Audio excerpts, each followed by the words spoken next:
নিজের দিকে সতর্ক থাকেন যে আমি মুরিদ হওয়ার আগে কেমন ছিলাম, মুরিদ হয়েছি পরে কি হইলাম, আমার পরিবর্তনটা কি। যদি পরিবর্তন না আসে তো মুরিদ হয়ে কোনো লাভ নেই। আমার যা দোষ আছে দূর করতে না পারলে এই মুরিদের কোনো মূল্য নেই। পরিষ্কার। আমি নিজে তো 12 বছর মসজিদের দরবারে ছিলাম।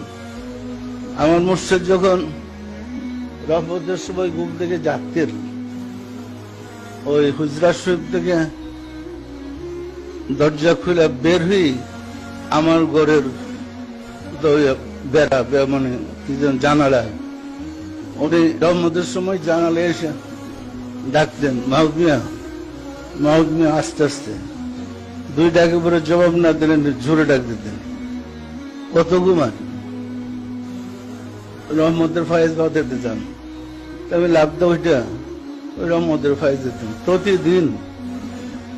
যতদিন আমি দরবারে ছিলাম, যতদিন বাবা জানুই দরবারে ঘুমাইছি, প্রতিদিন আমাকে রাত্রে রহমতের সময় ডাকতে উঠে দিতেন, মসজিদে পড়ে দিতেন, আমি এসে ফায়েজ বাঁধিতাম।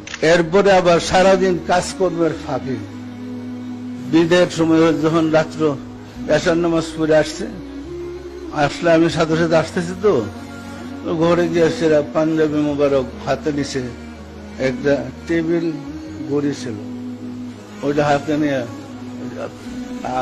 3 বেডের টর্চ একটা হাতে নিয়ে যাইতেছে। আমি গিয়ে ওই যে হাতে নিয়েছি, তো নিয়ে আগাইয়া বাবাদের ঘরের দরজা পর্যন্ত পৌঁছে দিয়েছি। এরপর মাহবুব আর কোন কথা আছে বুঝছি না, তাই আমি ঘুমাইতে চাই। মানে ঘুমান পর্যন্ত আমি সাথে ছিলাম, ঘুম থেকে উঠলে জাগ্রত যতক্ষণ সাথে ছিলাম। বিষয়টা কি সহজ না কঠিন? তাহলে প্রতিটা কর্ম আমি যা করি আমার মুর্শিদকে দেখে শিখছি, আমি কিন্তু পড়ে শিখিনি। প্রতিটা কর্ম দেখে শিখছি। এতে এই কারণেই মৌলানা রুমি বলছেন, সবতে সালে তুরা সালে কুনাদ, সবতে তালে তুরা তালে কুনাদ, এক জমানা সবতে বা আউলিয়া, বেহতের আরশদ সালাদাত বেরিয়া। সৎসঙ্গে স্বর্গবাস, অসৎ সঙ্গে সর্বনাশ। স্পর্শ মনের সংঘর্ষে লোহা চূর্ণ হয়ে যায়। পরিষ্কার। কিন্তু লোহা তো পরশ পাত্রের সাথে মিশতে হবে।